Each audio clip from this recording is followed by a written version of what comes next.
ఈ వీడియో చూసే ముందు ఓం నమ శివాయ అని కామెంట్ చేయండి. ఒక్కో ఏకాదశికి ఒక్కో ప్రత్యేకత ఉంటుంది. అయితే చైత్ర మాసంలో వచ్చే ఏకాదశి చాలా పవిత్రమైనది. ఈ నెల మార్చి 29వ తేదీ కామద ఏకాదశి వచ్చింది. ఈ శక్తివంతమైన ఏకాదశి రోజు ఎన్నో అమృత గడియలు ఏర్పడబోతున్నాయి. కాబట్టి ఈ పవిత్రమైన ఏకాదశి రోజున భక్తి శ్రద్ధలతో వెంకటేశ్వర స్వామిని పూజిస్తే సకల దుఃఖాలు నశించి మీ కుటుంబానికి సకల ఐశ్వర్యాలు చేకూరుతాయి. ఇంతటి శుభగడియలు ఏర్పడిన ఏకాదశి మళ్ళీ మళ్ళీ రాకపోవచ్చు. కాబట్టి జీవితంలో గొప్ప స్థాయికి ఎదగాలని కోరుకునేవారు తప్పకుండా ఈ వీడియోని చూడండి. మార్చి 29 ఆదివారం రోజు ఏకాదశి వచ్చింది. ఈ రోజున ఉదయాన్నే తలస్నానం చేసి తప్పకుండా వెంకటేశ్వర స్వామిని పూజించాలి. ఏకాదశి రోజున ఎర్రటి వస్త్రాలు ధరిస్తే మీ జాతకంలో ఉన్న దురదృష్టం తొలగిపోయి విపరీతమైన అదృష్టం కలుగుతుంది. ఈ ఏకాదశి రోజున ఇంట్లో పూజ చేసేవారు వెంకటేశ్వర స్వామి పటం ముందు ఒక పిండి దీపం వెలిగించి స్వామి వారికి నమస్కారం చేసుకుంటే ఈ సంవత్సరం అంతా మీ కుటుంబానికి అష్టైశ్వర్యాలు లభిస్తాయి. వద్దన్నా సరే మీ ఇంటికి ధనం వచ్చి చేరుతుంది.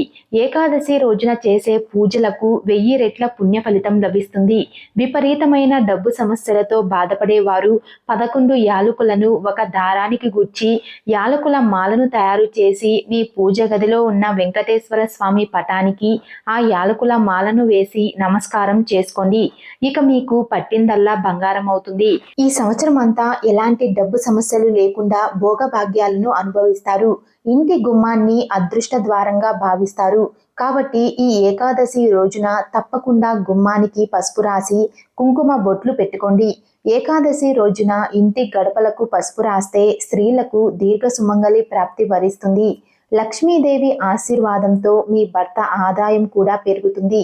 ఈ ఏకాదశి రోజున వెంకటేశ్వర స్వామి ఆలయానికి వెళ్ళి ధ్వజస్తంభం చుట్టూ 5 ప్రదక్షిణలు చేస్తే విపరీతమైన ధనప్రాప్తి కలుగుతుంది. ఈ ఏకాదశి రోజున జమ్మి చెట్టును పూజిస్తే అంతులేని ఐశ్వర్యం మీ కుటుంబానికి లభిస్తుంది. ముఖ్యంగా జమ్మి చెట్టు చుట్టూ 5 ప్రదక్షిణలు చేస్తే విపరీతమైన అదృష్టం కలిసొస్తుంది.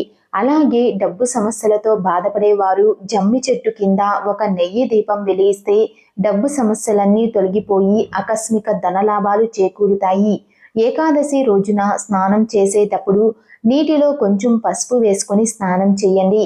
జాతక దోషాలన్నీ వెంటనే తొలగిపోతాయి. మీ మనసులో ఉన్న కోరికలు ఏవైనా సరే అవి వెంటనే నెరవేరాలి అంటే ఏకాదశి రోజున ఇంట్లో పూజ చేసే సమయంలో ఓం నమో భగవతే వాసుదేవాయ నమః అనే మంత్రాన్ని 21 సార్లు జపించండి. నెల తిరగకుండానే మీ కోరికలన్నీ ఖచ్చితంగా నెరవేరుతాయి. ఏకాదశి రోజు ఏది చేసినా చేయకపోయినా తులసి మొక్కను ఖచ్చితంగా పూజించండి. తులసి కోటలో ఒక దీపం వెలిగించి తులసి చెట్టు చుట్టూ 5 ప్రదక్షిణలు చేస్తే 3,000,000 దేవతల ఆశీర్వాదం సంపూర్ణంగా మీకు లభిస్తుంది. మీ ఇంట్లో లక్ష్మీదేవి తిష్ట వేసుకొని కూర్చుంటుంది. ఇక అప్పుల సమస్యలతో బాధపడేవారు రావి చెట్టు కింద ఒక నెయ్యి దీపం వెలిగిస్తే రుణ బాధల నుండి త్వరగా విముక్తి లభిస్తుంది.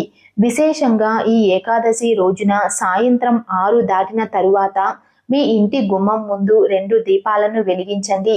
ఈ రోజున ఏ ఇంటి ముందైతే 2 దీపాలు వెలుగుతూ ఉంటాయో అలాంటి ఇళ్లల్లో లక్ష్మీదేవి స్థిర నివాసం చేస్తుంది.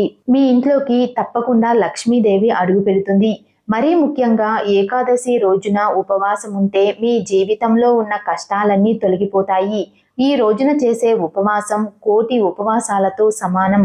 కాబట్టి ఏకాదశి రోజున ఉపవాసం ఉన్న వారికి 1,000,000 జన్మల పుణ్య ఫలితం లభిస్తుంది.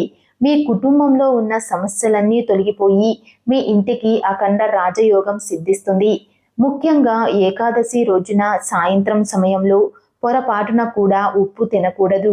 ఏకాదశి రోజున సూర్యాస్తమయంలో ఉప్పు తింటే జాతకంలో దోషాలు ఏర్పడి తీవ్రమైన అనారోగ్య సమస్యలు ఏర్పడతాయి.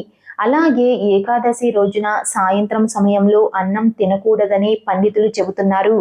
ఎందుకంటే ఏకాదశి రోజున వడ్ల గింజల్లో సకల పాపాలు నివసిస్తాయి. కాబట్టి ఏకాదశి రోజు సాయంత్రం సమయంలో అన్నం తింటే సకల పాపాలన్నీ మీ శరీరంలోకి చేరుతాయి. అలాగే తీవ్రమైన అనారోగ్య సమస్యలు ఏర్పడతాయి. ఏకాదశి రోజున పొరపాటున కూడా తలకి నూనె రాయకూడదు. ఏకాదశి రోజు తలకి నూనె రాస్తే మీ ఆయుష్ తగ్గుతుంది. ఏకాదశి రోజున మాంసం, వెల్లుల్లి, ఉల్లిపాయ, ముల్లంగి, నువ్వులు తినకూడదు. ముఖ్యంగా ఏకాదశి రోజు ఇంట్లో ఉన్న చెత్త బయట పడేయకూడదు. అలా చేస్తే మాత్రం మీ ఇంట్లో ఉన్న సంపద నశించిపోతుంది. ఎవరైతే కటిక పేదరికంతో బాధపడుతున్నారో అలాంటి వారు ఈ ఏకాదశి రోజున 7 పసుపు కొమ్ములను తీసుకొని ఒక ఎర్రటి వస్త్రంలో కట్టి మీ బీరువాలో పెట్టుకోండి. మీ ఇంటి ఆర్థిక పరిస్థితి మెరుగుపడుతుంది. ఇంటి ఆదాయం కూడా పెరుగుతుంది. ఈ ఏకాదశి రోజున కనకదార స్తోత్రాన్ని పఠించడం వల్ల ఈ సంవత్సరం అంతా ధనధాన్యాలకు లోటు లేకుండా లక్ష్మీదేవి ఆశీర్వాదం మీ ఇంటిపై ఎల్లవేళలా ఉంటుంది. ఏకాదశి రోజున అప్పు చేయకూడదు. అలాగే అప్పు ఎవరికీ ఇవ్వకూడదు. ఇలా చేస్తే కటిక పేదరికం అనుభవించాల్సి వస్తుంది. ముఖ్యంగా ఏకాదశి రోజున ఎట్టి పరిస్థితుల్లోనూ ఇంట్లో వెన్నని కరిగించకూడదు. ఏకాదశి రోజున నలుపు రంగు వస్త్రాలను ధరిస్తే ఎలినాటి శని దోషాలు ఏర్పడతాయి. పెళ్లి కాని వారికి త్వరగా పెళ్లి కుదరాలంటే ఈ ఏకాదశి రోజున వెంకటేశ్వర స్వామి పటానికి తులసి మాలను సమర్పించండి. అన్నిటికన్నా ముఖ్యంగా ఈ ఏకాదశి రోజు విష్ణు స్వరూపమైన తాబేలు విగ్రహాన్ని ఇంటికి తెచ్చుకొని మీ పూజ గదిలో పెట్టుకోండి. విపరీతమైన ఐశ్వర్యం మీ ఇంటికి వరిస్తుంది. ఈ వీడియో మీకు నచ్చినట్లయితే లైక్ చేసి షేర్ చేయండి. ఇలాంటి మరిన్ని అప్డేట్స్ కోసం మా ఛానల్ని సబ్స్క్రైబ్ చేసుకోండి.